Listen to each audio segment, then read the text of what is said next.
کوٹکی train حادثہ، ایک train پٹری سے اتری، دوسری ٹرین اس کے اندر ٹکرا گئی۔ ابھی تک جو اطلاعات آئی ہیں 35 کے قریب لوگ اس کے اندر جاں بحق ہوئے ہیں، درجنوں زخمی ہیں، بہت سارے لوگ ملبے کے اندر پھنسے ہوئے ہیں۔ ایک ٹرین جب ڈیریل ہو جاتی ہے تو پتہ چل جانا چاہیے نظام کو کہ ٹرین ڈیریل ہو گئی ہے، دوسری ٹرین کو رکوایا جا سکتا ہے، لیکن یہ تبھی ہوگا جب آپ کے پاس نظام موجود ہو۔ یہ حادثہ ایک اندوناک انسانی ٹریجڈی تو ہے ہی، لیکن آپ کو کچھ اور چیزیں بھی بتاتا ہے۔ اس کے بعد وہی کچھ ہوا جو ہوتا ہے۔ شیخ رشید صاحب جو بڑے اپنے آپ کو بہترین ریلوے منسٹر بیان کرتے ہوتے تھے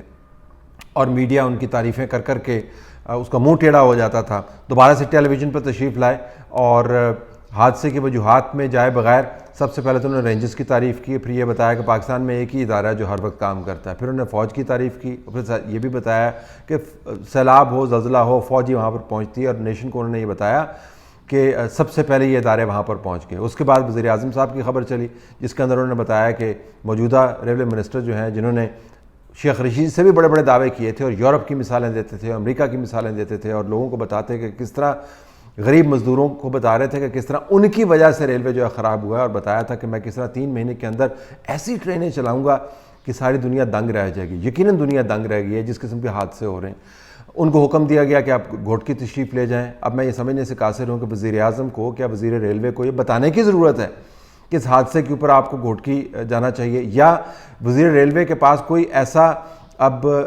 جادو موجود ہے کہ وہاں پر جو حادثہ ہو گیا وہاں پر پہنچ کے وہ خاص اس جادو کا عمل کریں گے اور حادثے کے جو اثرات ہیں وہ زائل ہو جائیں گے۔ جو دنیا سے چلے گئے وہ تو واپس نہیں آ سکتے، لیکن جو زخمی ہیں وہ پھر سے ٹھیک ہو جائیں گے یا ٹرینیں صحیح چلنے لگ جائیں گی۔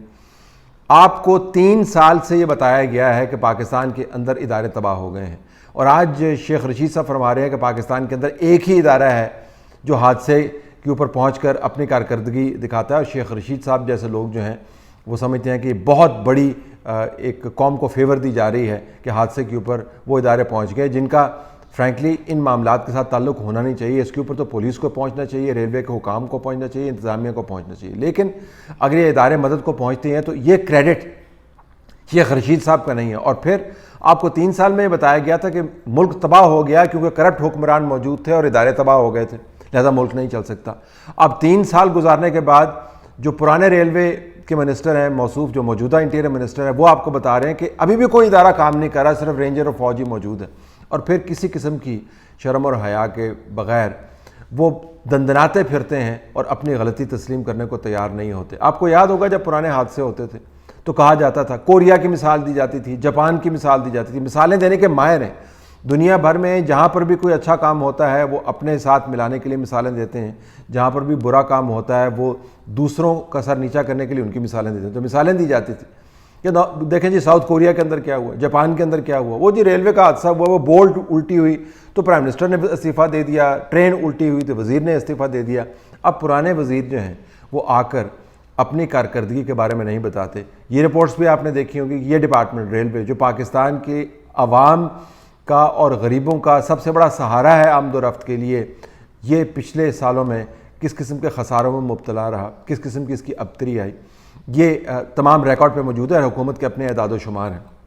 پھر آپ نے یہ بھی دیکھا ہوگا کہ نئے منسٹر کے آتے ہی یہ بتایا گیا کہ ریلوے کو ہم مکمل طور پر بہترین انداز سے چلائیں گے، اس پالیسی کا کوئی سر پیر آپ کو نظر نہیں آتا۔ یہ تمام بیانیہ جو ہے جو اس حادثے کے بعد دوبارہ سے سامنے آیا ہے اور آشکارا ہوا ہے، یہ ہر ادارے کے بارے میں یہی کہا جاتا ہے کہ ہم نے ان اداروں کو ٹھیک کرنا ہے، ہم نے ریاست کو دوبارہ سے چلانا ہے، ہم نے اس کو فعال کرنا ہے۔ لیکن جب بھی کوئی واقعہ ہوتا ہے جس طرح کہ آج کا واقعہ ہوا، آپ کو پتہ چلتا ہے کہ پہلے سے بھی حالات زیادہ خراب ہیں۔ اب اس کی ذمہ داری کا تعین کوئی نہیں کر پائے گا۔ ہمارے پاس سب سے بڑا جو ہتھیار ہے لوگوں کو تسلی دینے کا، یا سب سے بڑا طریقہ کار ہے وہ یہ کہ ان کو کمپنسیشن آفر کر دیں، ان کو پیسے دے دیں۔ ادھر سے حادثہ ہوا نہیں، ادھر سے کمپنسیشن اناؤنس ہوئی نہیں، ادھر سے لوگ تڑپتے ہوئے ہسپتالوں کے اندر پہنچے نہیں، ادھر سے بتا دیا گیا کہ آپ کو اتنے پیسے ملیں گے۔ ہم نے یہ زندگیوں کا تول جو ہے وہ پیسے کے ذریعے کرنا شروع کر دیا۔ ہمارا خیال ہے کہ اگر ہم پیسے آفر کر دیتے ہیں تو حکومت کی ذمہ داری مکمل طور پر ختم ہو جاتی ہے۔ بالکل ختم نہیں ہوتی۔ اگر آپ اپنے معیار کے مطابق ہی چلیں تو پرانے ریلوے منسٹر سے، جو موجودہ ریلوے انٹیریئر منسٹر ہیں، ان سے پوچھنا تو چاہیے کہ آپ نے کیا نظام بنایا تھا جس کی آپ اتنی تشہیر کرتے ہوتے تھے کہ میں نے بڑا زبردست نظام بنایا اور اب آپ دیکھیے گا ماضی سے مختلف حالات سے ریلوے چلے گی. کون سا نظام بنایا تھا؟ موجودہ ریلوے منسٹر سے کیا یہ نہیں پوچھنا چاہیے اب کس بنیاد پر وہ تمام دعوے کرتے تھے کہ ہم نے چیزیں ٹھیک کر دی ہیں؟ کیا یہ نہیں پوچھنا چاہیے کہ چائنیز کے ساتھ مل کر آپ نے جو پروجیکٹ بنانا تھا اور ریلوے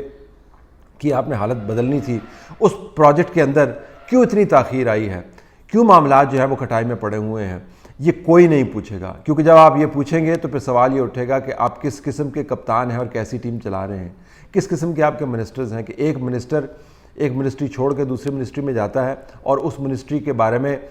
برے حال والی تصویر آپ کے سامنے آتی ہے اور نیا منسٹر آپ کو بتا رہا ہے کہ جو پرانا منسٹر تھا اس نے بڑا خراب کام کیا، میں اس کو ٹھیک کروں گا. اور پرانے منسٹر کو ایک نئی اچھی منسٹری دی جاتی ہے اور پھر جو نیا منسٹر ہوتا ہے اس کے ناک کے نیچے اس قسم کے حادثے ہوتے ہیں تو اس کو بھی کچھ نہیں پوچھا جاتا، اس کو صرف یہ کہا جاتا کہ بھائی ذرا گھوٹ کی ہوا نا، وہاں پر جا کے ذرا پوچھ پرتیت کرانا اور کمپنسیشن اگر لوگوں کو اور چاہیے وہ آپ ان کے حوالے کر دیں. یہ ہم نے وتیرہ اپنا لی. جی ٹی روڈ کے اوپر حادثے ہوں، موٹر وے کے اوپر حادثے ہوں، ریلوے ٹریک کے اوپر حادثے ہوں، ہمارے پاس اپنے احتساب کا اس کے علاوہ اور کوئی نظام نہیں ہے کہ لوگوں کو آپ پیسے آفر کر دیں اور یہ بتا دیں کہ کس طرح ادارے جو ہیں وہ اس موقع پر فوراً پہنچ گئے اور اس کے بعد ایک منسٹر کو پھولوں کا گلدستہ دے کے بھیج دیں اور اس کے بعد دوبارہ سے اس پہیے کو ویسے ہی گھمانے کی کوشش کریں جیسے آپ گھماتے رہیں. یہ پاکستان کے اندر جو پھٹیچر پن ہے پالیسی کا، اس کا سب سے بڑا عکس آپ کو نظر آتا ہے. اگر واقعتاً 3 سال کے اندر ریفارم کی ہوتی، اگر واقعتاً یہ جو روزانہ کی جھک جھک ہے کہ جی کرپشن اس ملک کو کھا گئی، کرپشن ملک کو کھایا اس نے یا نہیں کھایا، اس کے اوپر اب بڑی طویل بحث کر سکتے ہیں. فرینکلی اب تو بحث کو کلوز ہو جانا چاہیے. اصل تو کھایا ہے اس ملک کو انکمپیٹنس نے اور تجرباتی سیاست میں. جب آپ نے ایسے لوگوں کو ایسی منسٹریاں دی ہیں جن کو کچھ عرصہ تک پہلے ان کے محلے والے ووٹ نہیں دیتے ہوتے تھے، تو اس کا نتیجہ آپ کے سامنے یہی نکلنا ہے. تو جن لوگوں کے پیارے دنیا سے چلے گئے، اللہ ان کی مغفرت کرے. کوئی شادی کے اندر جا رہا تھا، کوئی اپنے دوستوں سے ملنے کے لیے جا رہا تھا، کسی کے بچے اس کا انتظار کر رہے تھے، کسی کی بیوی اس کی انتظار کر رہی تھی، اب وہ اپنوں کے پاس واپس نہیں آئیں گے، وہ اللہ کو پیارے ہوں گے. اللہ ان کی مغفرت کرے اور ہمارے حکمرانوں کو اور موجودہ جو ہر وقت کا بیانیہ بناتے رہتے ہیں کہ ہم نے ملک کی قسمت تبدیل کر دی، ان کو یہ توفیق دے کہ اگر اور کچھ نہیں ہے تو ان حادثات کے بعد اپنا چہرہ آئینے کے اندر دیکھ لیا کریں اور کچھ حقائق کو مان لیا کریں. اگر وہ یہ کر لیں تو کم از کم آئندہ نہ تو اپنی اتنی تعریف کریں گے جتنی وہ کرتے رہتے ہیں اور نہ ہی اس قسم کے حادثات کی وجوہات سے منہ پرے پھیریں گے. اور یہ ان وجوہات کا تعلق ماضی سے نہیں ہے، موجودہ حال کی مس گورننس سے ہے. جس ٹیم کو یہ پتہ نہیں ہے کہ ہم نے ٹرین پٹڑی کے اوپر کیسے چلانی ہے اور کون سی ٹرین کس سمت کس ٹریک کے اوپر چل رہی ہے، وہ کیا یہ جان پائے گی کہ ملک کا ٹریک کیا ہے.